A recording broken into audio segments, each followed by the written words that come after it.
السلام علیکم، میں ہوں ذیشان مصطفیٰ اور آپ دیکھ رہے ہیں میرا چینل ذیشان ریویوز۔ ہم السید یونانی میڈیکل کالج فیصل آباد میں آئے ہوئے ہیں اور یہاں پہ حجامے کی ورکشاپ چل رہی ہے اور کافی سینئر اساتذہ اکرام یہاں پہ کھڑے ہیں۔ ان سے آئے ملاقات کرتے ہیں اور ان سے پوچھتے ہیں کہ بھی کیا کچھ ہے۔ السلام علیکم سر۔ وعلیکم السلام جی۔ سر آپ کا تعارف؟ میرا تعارف ہے حکیم محمد یونس منیس۔ میں یہاں الحمدللہ لیکچرار ہوں اور حجامے کے موضوع پر میں لیکچر دیتا ہوں، سمجھاتا ہوں کہ یہ کیوں ضروری ہے، کیونکہ نبی پاک صلی اللہ علیہ وسلم کی یہ پیاری سنت ہے اور اللہ تعالیٰ کا حکم ہے کہ جبرائیل علیہ السلام نے آ کے نبی پاک صلی اللہ علیہ وسلم کو فرمایا تھا کہ اے نبی صلی اللہ علیہ وسلم الیک بالحجامہ، کہ حجامہ کرے، حجامے میں شفا ہے، حجامہ بہت ضروری ہے۔ لہٰذا میں دوستوں سے یہ التماس کروں گا کہ آپ کو کوئی بھی بیماری لگے تو آپ ایسا کریں کہ حجامہ سب سے پہلے حجامہ کروائیں اپنا۔ حجامہ کروانے کے بعد حجامہ علاج بھی ہے اور سنت کے مطابق اس کے بہت زیادہ فوائد بھی ہیں، اور اس میں جتنا بھی آپ زیادہ کریں گے حجامہ، کوشش کریں 2 ماہ بعد 3 ماہ بعد کوئی بیماری بھی آپ کو نہیں ہے تو آپ حجامہ کروانے کی کوشش کر لیں جی۔ آپ کو پتہ ہے کہ یہ سینئر پروفیسر صاحب ہیں، ان کے ساتھ ایک اور پروفیسر صاحب ہیں، ان سے بھی ملاقات کرتے ہیں۔ جی سر السلام علیکم۔ وعلیکم السلام۔ سر آپ کا تعارف؟ میرا نام حکیم محمود انور ہے اور میں 99 سے ایز اے لیکچرار مختلف طبی اداروں میں اپنا خدمات سر انجام دے رہا ہوں، اور فی الحال میں السید یونانی میڈیکل کالج میں ایز اے حجامہ لیکچرار میں اپنی خدمات سر انجام دے رہا ہوں۔ ہم نے ادھر حجامے کا ایک پروگرام شروع کیا ہے جس میں کا مقصد یہ ہے کہ لوگوں میں ایک تو حجامے کی آگاہی پیدا کرنا، کہ انہیں پتہ چلے کہ حجامے کے فوائد کیا ہیں۔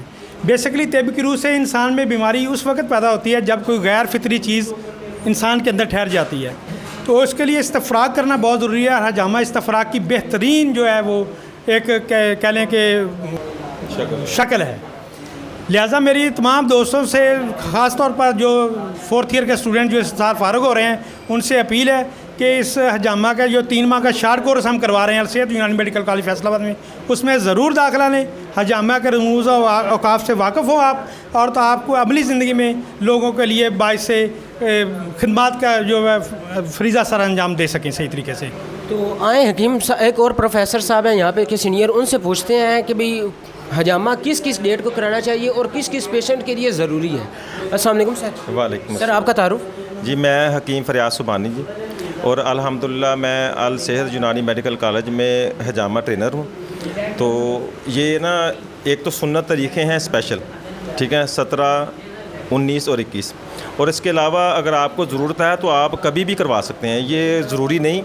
ہاں سنت طریقے ہیں، اس میں آپ کے لیے زیادہ اچھا یعنی کہ یہ آپ کا نا علاج ہے، تو مگر آپ کو اگر فوری ضرورت ہے تو آپ کبھی بھی کروا سکتے ہیں۔ یہ حجامہ ہمارے لیے بہت ہی اچھا ہے، اور حجامہ ہمارے یعنی کہ آپ کی بیماری کا فوری علاج ہے، اور الحمدللہ ہم حجامے کی ٹریننگ کرواتے ہیں اور ہم دعوت دیتے ہیں جو آپ فارغ ہوئے ہیں، جو بھی آپ نے حکماء کرام، ان سے ہم التماس کرتے ہیں کہ اگر آپ کو حجامہ آتا بھی ہے تب بھی آپ یہاں داخلہ لیں تاکہ آپ کی جو کمیاں بیشیاں ہیں وہ دور ہو سکیں۔